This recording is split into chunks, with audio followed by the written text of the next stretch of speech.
Nous avons assisté à une des ultimes répètes du spectacle du festival Voyage au cœur de l'homme, ici dans les locaux de la mairie, sous-sol de la mairie de Livron. Et j'aimerais qu'on commence cette petite interview par une brève présentation du pédigré des acteurs. Déjà, bon, je crois que, enfin, c'est pas je crois, c'est que Jacques, tu es le metteur en scène. Oui. C'est toi qui as fondé déjà la compagnie. Alors j'aimerais qu'on fasse une petite explication pourquoi la compagnie s'appelle... D'où vient Jacques Merle déjà, voilà. D'où je viens moi C'est pas trop indiscret, hein. D'acteur, c'est ça. Bien sûr. En fait, je sors d'un conservatoire, j'ai fait une école à Paris, j'étais au cours Florent, avant d'échouer dans la Drôme, pas d'échouer parce que ça plutôt bien, et de créer, de fonder la compagnie La Muserante, que j'ai cofondée avec Olivier Brémond. Donc on co-dirige artistiquement cette compagnie. Et il est mon assistant à la mise en scène sur ce spectacle. La Muserante, est-ce qu'on peut dire que c'est une compagnie de théâtre? Parce qu'il y a une muse, donc on voit la métaphore, mais cette muse nous semble errer dans différents arts, c'est ça en fait? C'est ça, c'était un petit peu l'objectif artistique de la compagnie, c'est-à-dire que bien que notre matériau premier soit le texte d'auteur, c'était faire participer aux différentes créations des artistes venant d'univers différents et voir comment on peut poser un regard sur un texte, qu'on soit plasticien, comédien, scénographe, alors évidemment, parce que ça reste des métiers du spectacle vivant, mais un photographe, voilà, un danseur qui a priori n'a rien à voir avec le texte, voilà. Comment on peut ensemble poser des regards différents et créer ensemble à partir d'un texte. Et maintenant, tu vas faire du feu. Je crois qu'il y a du bois dans le poêle. Non! Quelques bûches seulement. Tu vas sortir chercher du bois, de quoi remplir le poêle. Faut-il donc que nous brûlions notre argent? Non, mais il faut brûler du bois pour avoir chaud. Allons, vite. Allons. Tu veux réécrire le texte à travers différents types d'art en fait? Alors, pas le réécrire, le réinterpréter. Oui, enfin, l'interpréter. En tout cas, en donner une lecture particulière. Mais certainement pas le réécrire, parce que moi je trouve que le respect des textes qui ont été écrits, je trouve ça assez fondamental. C'est-à-dire qu'il y a un mec qui a écrit un texte, donc il faut respecter cette écriture-là et essayer de faire en sorte qu'on la restitue correctement. Après, on peut la tordre, cette écriture, on peut s'amuser avec, l'amener à des endroits où peut-être l'auteur n'avait pas du tout pensé qu'on pouvait aller, et faire de personnages d'un spectacle des choses, enfin des êtres particuliers, sortis de notre imaginaire à nous et pas forcément de celui de l'auteur. Pour terminer sur la présentation de La Muserante, vous avez une particularité, c'est que vous faites aussi du spectacle de marionnettes. Oui, alors Olivier Brémond qui co-dirige la compagnie avec moi, donc comme j'ai dit, est marionnettiste à l'origine. Donc il y a eu, ça fait longtemps qu'il n'y en a pas eu, mais il y a eu des créations marionnettes dans la compagnie.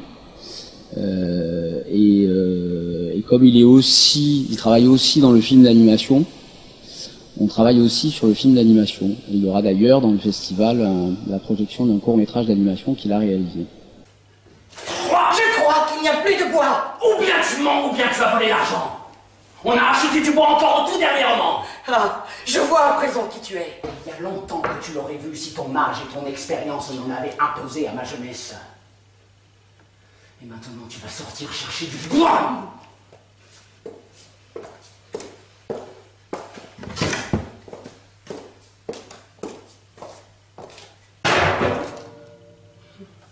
Alors comment est venue cette idée de faire un festival dans cette bonne ville de Cré et alentour? On travaillait tous les deux pour des compagnies diverses et variées dans diverses régions de la France.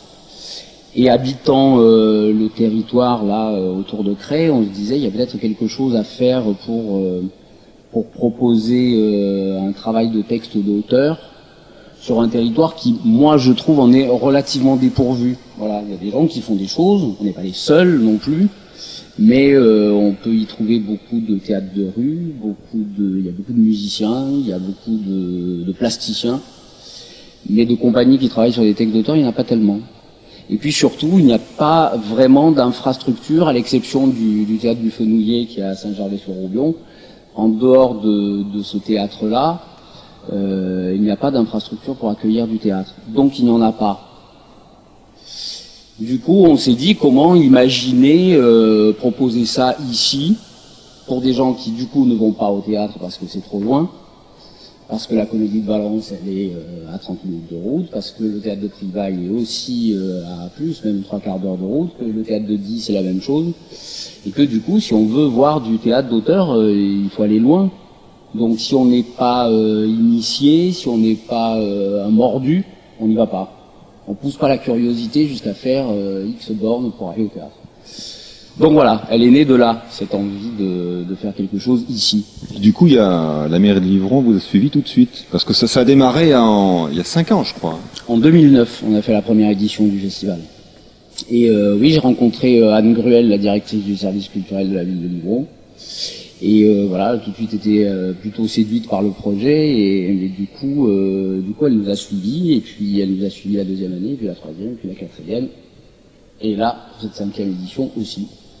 Alors, c'est un festival, ça veut dire que il y a d'autres acteurs que les permanents de la Muse errante, hein? Oui, d'autant que il n'y a pas de permanent à la Muse errante. Il y a toi quand même. Après, ça dépend ce qu'on appelle permanent, c'est-à-dire que si on considère que toute la réflexion qu'on a en amont de savoir comment on va faire les choses, qu'est-ce qu'on va présenter, comment, quel thème on va développer, avec combien d'acteurs, quels artistes on va y associer, etc. Oui, si tout ce travail-là est considéré comme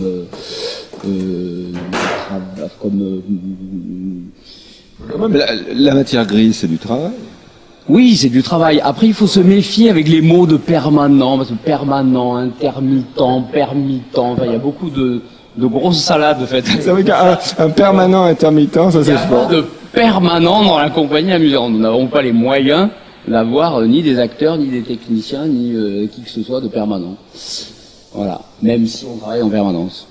Il y a quand même pas mal de monde sur le spectacle, donc ça veut dire que vous avez dû faire un casting et vous avez retenu les 2 inconnus. Oui. Alors en fait, Frédéric et Benoît, je les avais vus jouer. Alors Frédéric, assez loin d'ici, une compagnie qui s'appelle la CIA à Montpellier, si je me souviens comment c'était ça. Voilà, donc j'avais vu ce spectacle et puis je suis retourné la voir là dans la Drôme, elle faisait un autre spectacle, jeune public, sorcière, et donc je suis allé le voir, je me suis dit bon, voilà. Frédéric, donc Frédéric c'est ton prénom. Bien sûr. Et on peut savoir aussi un peu de ton pédigré, d'où tu viens. Bah, j'ai une formation classique, un peu comme Jacques, conservatoire et cours Florent à Paris. Et puis après, bah, je suis rentrée dans le théâtre de rue en fait, et j'ai du mal à en sortir, même si des fois j'aimerais bien retourner un peu en salle pour le confort. Le théâtre de rue, j'ai bien... T'as du mal à sortir de l'extérieur, c'est drôle. Ouais, parce que quand tu rentres dedans, après c'est difficile, quoi. C'est un jeu assez extrême. Et c'est ça?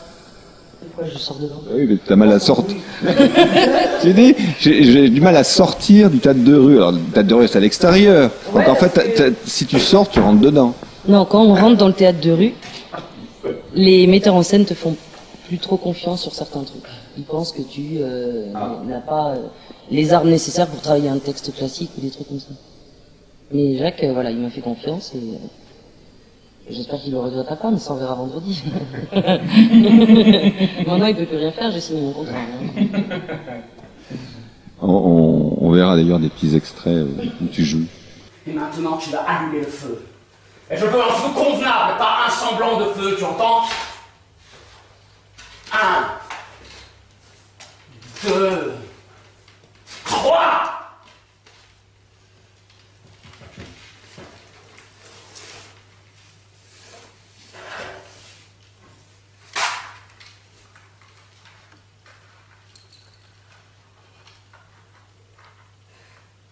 Comme tu ressembles au vieux, quand tu es assis dans son fauteuil. Allume. Voilà, voilà!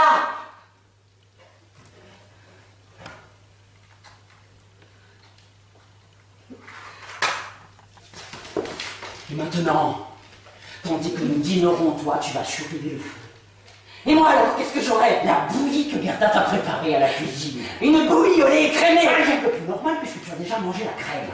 Dans ces conditions, je m'en vais. Impossible, car je t'enfermerai. Dans ces conditions, je sauterai par la fenêtre. Quelle sera le tien? Il y a longtemps déjà que tu aurais dû le faire. Tu aurais ainsi épargné 4 vies humaines. Et Benoît? Et Benoît, il a une formation aussi tout à fait classique. Le conservatoire d'Avignon, sous la houlette de Pascal Papini à l'époque.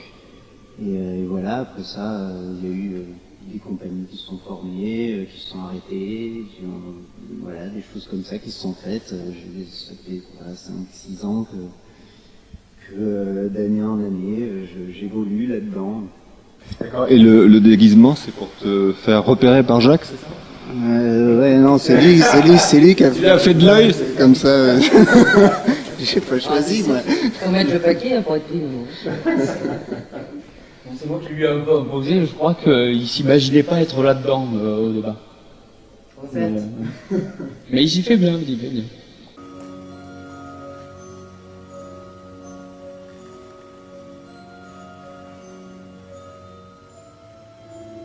Tu es seul. Oui. Maman est à la cuisine.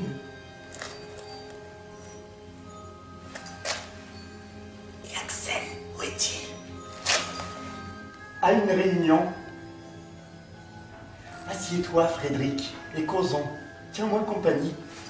Ouais, d'ailleurs, on pourrait participer, enfin faire un petit voyage là, justement au cœur de l'homme, parce que c'est le nom du festival.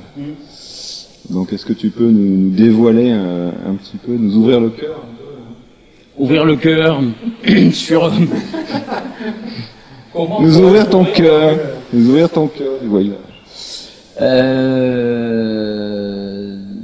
C'est vrai que ce voyage au cœur de l'homme, c'est notre bébé, notre petit bébé qu'on trimballe depuis 5 ans, et puis on essaie d'aller plus loin un peu chaque année, c'est-à-dire que chaque année l'équipe s'étoffe un petit peu. C'est souvent des problèmes de moyens d'ailleurs, de pas pouvoir les étoffer davantage. Donc voilà, j'ai réussi à rassembler ce coup-ci 3 autres comédiens pour m'accompagner dans cette aventure. Et puis des plasticiens, et puis voilà. Et voilà, et donc on avait envie de s'amuser un petit peu à explorer un bestiaire à plumes. Donc c'est comme ça qu'on a sous-titré cette édition, Bestiaire à plumes, parce que c'est parti de cette pièce en fait, le Pélican, où vous avez assisté un peu à une répète là. Est-ce que c'est le mot s'amuser? Parce que on a assisté à quelques scénettes où il y a j'ai trouvé qu'il y avait beaucoup d'intensité. Et oui, intensité, oui, mais amusement. Table de travail. Table de répète. On se marre bien. Elle est pas banale, ça c'est certain. Mais on peut toujours s'amuser dans tout en fait. On travaille de la tragédie, du drame. Il y a de la drôlerie dans le drame et dans la tragédie. Il y a des choses tragiques dans les comédies aussi. Voilà. Après, il faut aller chercher les choses et développer ce qu'il y a à développer. Mais il faut s'amuser même à jouer les choses les plus extrêmes. On fait pas de psychodrame chez nous. Si on joue aux méchants, si on joue aux torturés, si on joue des choses parfois qui peuvent être un peu trash pour le spectateur, c'est toujours nous avec du recul, de la distance et de l'amusement. Si c'est pour se faire mal, nous acteurs, ça n'a absolument aucun intérêt. On n'est pas là pour se faire mal. On est quand même là pour s'amuser. D'ailleurs, ce métier, ça s'appelle jouer. On joue au théâtre, donc même si c'est du travail, parce que le mot est vachement important aussi. Mais voilà. D'ailleurs, à propos de travail, j'ai ouï dire que depuis mi-février ou fin février, vous commenciez les répétitions en début d'après-midi jusqu'à tard dans la nuit. Et ce, 6 jours sur 7. Oui, c'est à peu près ça. Alors, en fait, au départ, Non, mais moi, en février, on a commencé en mars. C'est-à-dire que là, on a répété un mois. On répète un mois avant de livrer les premières représentations.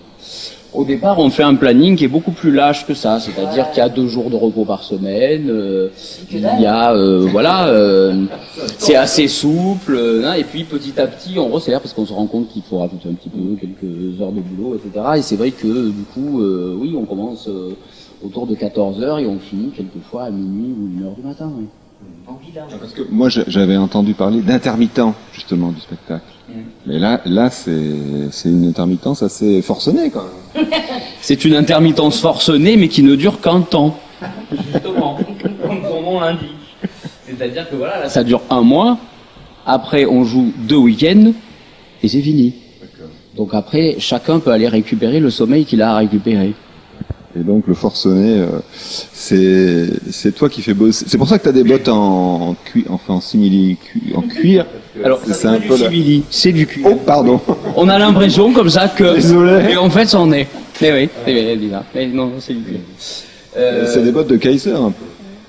Oui, un peu. C'était la couleur que je voulais donner à ce personnage-là. Il se trouve que c'est moi qui le fais dans la pièce puisque j'y joue aussi. Mais c'est un hasard. Aucun rapport avec le metteur en scène que je suis par ailleurs. Ouais, c'est sûr. Ah oui, je suis très cool comme metteur en scène. Vous pouvez pas poser la question. Voilà. C'est pour ça que je pense que là, sur les 2-3 jours qu'on va suivre là, un peu, on coupera au montage. on va resserrer la vis sur les quelques jours qui viennent. Non, je déconne, il est super cool. Non, je faisais des grenades. Ah oui, alors, je me doute. On peut avoir une idée un peu de l'ensemble des spectacles maintenant. Oui. Et des villes, parce qu'il y a plusieurs villes par ville. Oui. Tonnerre. On va naviguer dans 5 villes. Chabriand. Donc le premier week-end, c'est Chabriand et Barbière. Chabriand le vendredi soir et le dimanche en journée, et puis on est à Barbière toute la journée et la soirée. Le dimanche, quel jour? 6. Ouais, vendredi 4 et dimanche 6 à Chabriand, samedi 5 à Barbière. Et le week-end d'après, on est le vendredi 11 à Vercheny, le samedi 12 ici même à Livron, et le lendemain, dimanche 13, on sera à Heure. Voilà. Okay. Pour présenter le même spectacle. Pour présenter le même spectacle et puis l'ensemble de la programmation du festival. Voilà, qui est? En fait, il y a une programmation journée et une programmation soirée. Donc le vendredi, c'est que le programme de la soirée. Le samedi, c'est journée et soirée. Et le dimanche, c'est que le programme journée. Le festival va donc du vendredi soir au dimanche après-midi. Sur le programme journée, on a 2 lectures, 2 déjeuners lectures, dont un jeune public, pour le public de 7 à 11 ans. C'est une lecture de l'histoire de la mouette et du chat qui lui a appris à voler. Un titre un peu à rallonge de Luis Sepulveda. Et donc dans le même temps, pour les plus grands, les parents, et puis les grands qui viennent tout seuls, une lecture du Merle d'Arthur Kelt. Non, ce n'est pas tout à fait un hasard que ça s'appelle le Merle alors que je m'appelle Merle. Ça n'est pas de la mégalomanie non plus, c'est juste que je suis tombé par hasard sur ce texte et que voilà, ça m'a... C'est comme l'histoire des bottes, quoi, rien à voir avec le... Mais rien, absolument rien. Et donc... C'est fou les hasards. Ah mais des fois il y a des coïncidences comme ça, on se rend pas compte et puis on se fait des idées alors que Ça s'appelle de la synchronicité. La synchronicité. Oui mais c'est ça. La synchronicité sans le savoir. Et puis donc voilà, donc ça c'est les deux déjeuners lecture et puis l'après-midi on fait une lecture balade avec les Hirondelles de Kaboul de Yasmina Khadra. Ensuite c'est le théâtre, donc la pièce dont vous avez vu la répétition à 19h, donc là on passe au programme soirée. À 19h donc le Pélican de Strindberg, auteur suédois, et puis on termine avec une soirée cabaret à 21h, un petit cabaret à nous, un petit peu particulier, avec un repas, avec des petites lectures à table de textes de Jean Cagnard, qui là est un auteur contemporain pour le coup. Ensuite, on a 4 formations musicales, une différente chaque soir. Alors ça, c'est nouveau, ça. Ça, c'est nouveau, oui, c'est la première fois qu'on le fait. On ne fait pas d'accueil dans la compagnie, ce ne sont que, enfin là, en tout cas sur le festival, ce ne sont que des créations, c'est un festival de création. On avait envie d'ouvrir comme ça à des petites formes concerts pour amener aussi de la légèreté, parce que c'est vrai qu'on est souvent sur des textes, on travaille sur des textes qui sont denses, intenses, comme je l'ai dit tout à l'heure, et du coup voilà, ça amène un petit peu de légèreté sur la soirée. C'est pas des musiques spécialement conçues dans le cadre du festival. Pour le festival. Non, bien que on leur ait à chacun imposé une contrainte, c'est de terminer leur concert par le même morceau. On leur a imposé un morceau et on leur a dit voilà, votre chanson de rappel, ça sera ça. Donc le ça, il faut qu'on vienne. On saura pas ce que c'est. Voilà.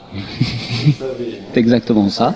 Ça. Et donc cette chanson-là, c'est pas la chanson ça. La chanson ça, si, c'est la chanson ça, mais c'est cette chanson-là que je leur ai imposée comme ça.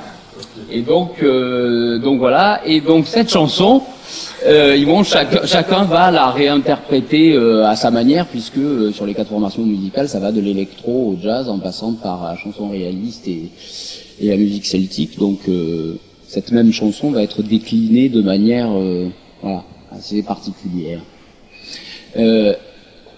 Et cette chanson de rappel n'a pas été choisie pour rien. En fait, elle ouvre, même si je ne vous dis pas ce que c'est, elle ouvre sur la projection d'un court-métrage donc a réalisé Olivier Brémond, qui co-dirige la compagnie avec moi, d'après Le Pigeon de Patrick Suskind.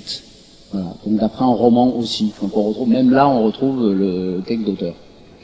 Et puis les 4 concerts, avec notamment pour la première soirée Léo Plastaga, qui est un musicien avec qui on a déjà travaillé, qui est un musicien performeur électro, qui fait des choses voilà, entre l'expérimental, l'électro, le théâtre d'objets sonores, parce qu'il a plein d'objets qu'il manipule et qui font des sons, enfin bon, ouais, voilà.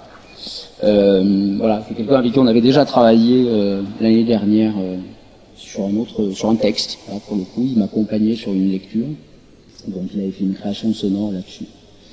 Et donc voilà, on avait envie de le réaccueillir avec son concert à lui et son travail à lui, sans que nous on y mette notre grain de sel en le dirigeant, parce que quelque part avec les textes on les dirige, c'est une manière de leur imposer quelque chose finalement.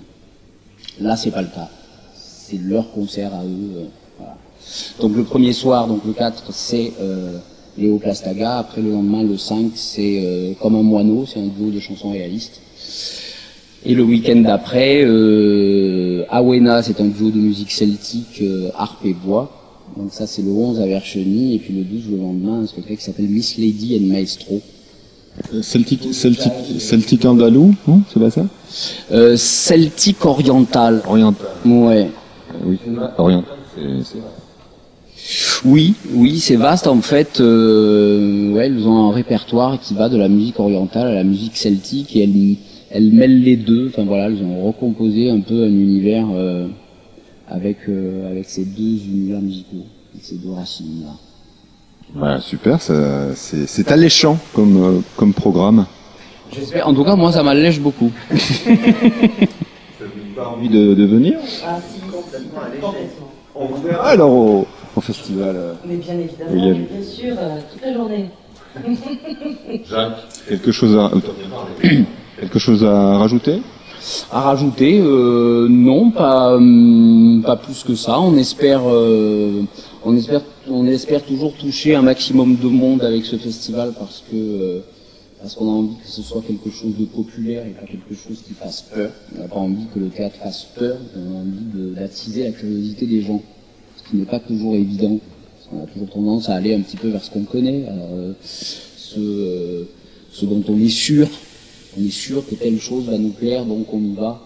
Et quand on a un doute, on ne prend pas trop de risques, et donc du coup, on n'y va pas. Et donc c'est aussi pour ça qu'on a créé cette manifestation-là, c'est inciter les gens à aller à aller voir, à aller au théâtre, parce que le théâtre c'est pas réservé forcément à une élite initiée, intelligente ou surintelligente. Tout le monde peut y aller. Après, c'est juste la manière dont nous nous adressons au public qui est importante. Et c'est ça qui change la donne et qui change les choses. Si, un dernier détail, est-ce que tu peux nous donner une bribe d'explication sur notre petite table de travail d'interview? Je peux. En fait, ça fait partie du décor de la pièce. Oui, ça on s'en doutait, hein, parce qu'il y a personne dedans. Hein. Du Pélican. On n'en sait rien. Écoutez, bon, on en reparlera. Mais voilà, donc en fait, tout tourne autour d'un personnage qui meurt au début de la pièce. Donc on commence par son enterrement. En tout cas, sa veillée funèbre. Et tout va se passer autour de ce cercueil finalement. Donc il est là, il est bien présent, mais il a aussi beaucoup de sens à plein niveau. Super. Et j'espère, nous, avec Dromardèche TV, qu'on va faire venir un maximum de gens. Et puis, en tout cas, je suis ravi d'avoir passé ces quelques instants avec vous. Merci. Et on viendra, hein, le chef. Allez. Avec plaisir, vous êtes les bienvenus. J'ai l'impression que nous n'avons jamais beaucoup causé ensemble. Il n'y avait aucun courant de sympathie entre nous. Tu prenais toujours parti pour père et moi pour maman. Cela va peut-être changer maintenant. Connaissais-tu bien ton père? Quelle question?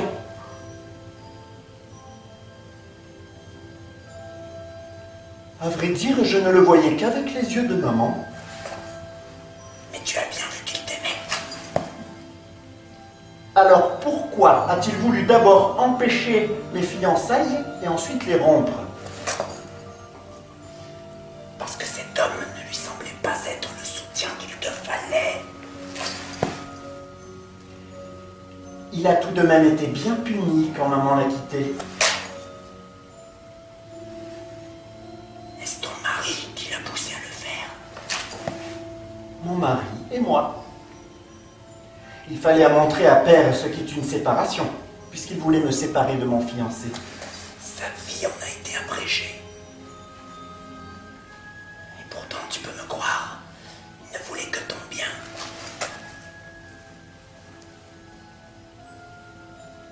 Raconte-moi.